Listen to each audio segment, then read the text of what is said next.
Ayan, hello, what's up po mga kabakerd. So ngayong umaga, ayan, nagpe-prepare tayo ng pagsaksak ng vitamins and iron sa mga kambing natin. Ayan.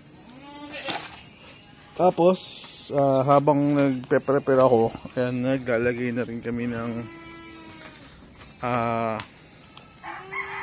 corn silage sa drum.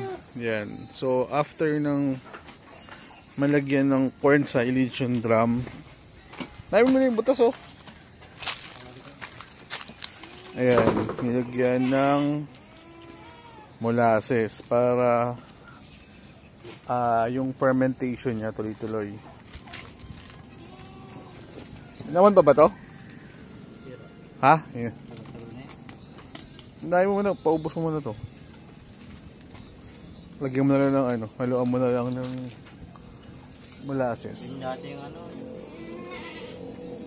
Tagal na yan. Kaya nga. Ginawa natin sira.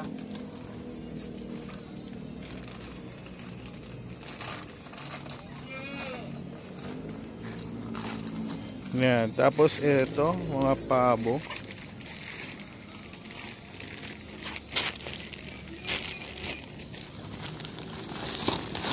So, ang capacity ng drum ay isa't kalahati.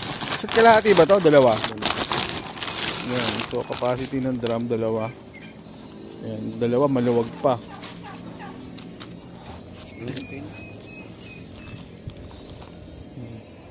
Tapos, dagdagan natin ang molasses. Para sa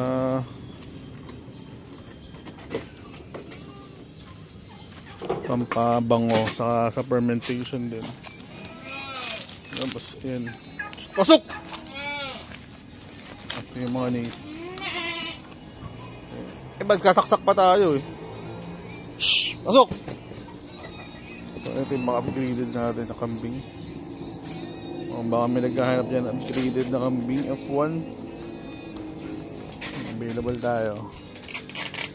Available din yung mga pabo natin.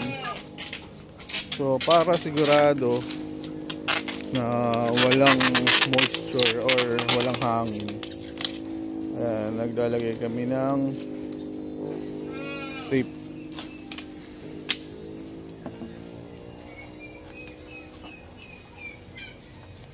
Yan. So mas maganda ito yung gawin, lagyan ng tape, tapos yan, ilalak.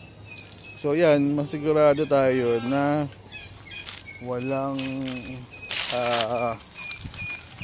magiging problema yung silage natin, walang sira kasi may tape na nakalak pa. So ayan. So mayroon pa tong dalawa. Ito na yung silage natin. May laman ba yung ano, dalawa? May laman ba itong nasa taas? Ha? Wala.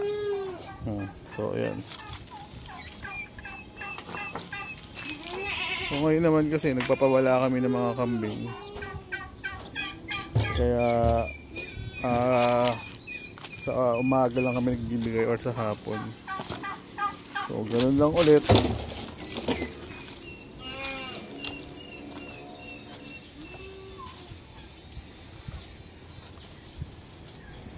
Kasi pag kayo nabubutas ng mga manok. Ayan o.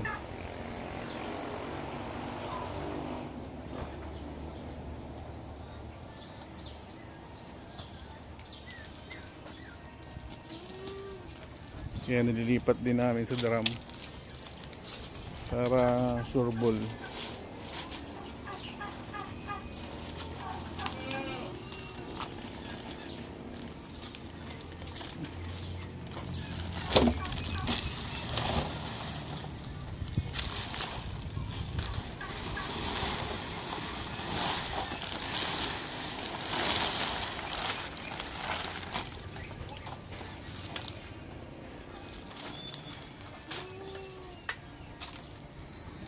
Molasses. Then tapos saka lalagyan ulit ng silage, tapos saka ito tape. So ganyan kami mag ano ng naglipat ng silage sa drum. So yun lang, nakatulong. Salamat.